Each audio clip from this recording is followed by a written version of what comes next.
হবিগঞ্জে মানহানির একটি মামলা থেকে খালাস পেয়েছেন বিএনপির ভারপ্রাপ্ত চেয়ারম্যান তারেক রহমান। ১৯ সেপ্টেম্বর সকালে senior judicial magistrate Abdul Alim এ আদেশ দেন।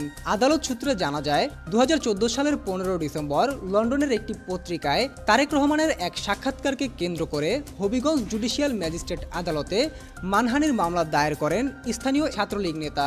মামলাটি দীর্ঘ ১০ বছর ধরে আইনি মোকাবেলা করেছেন বিএনপির আইনজীবীরা।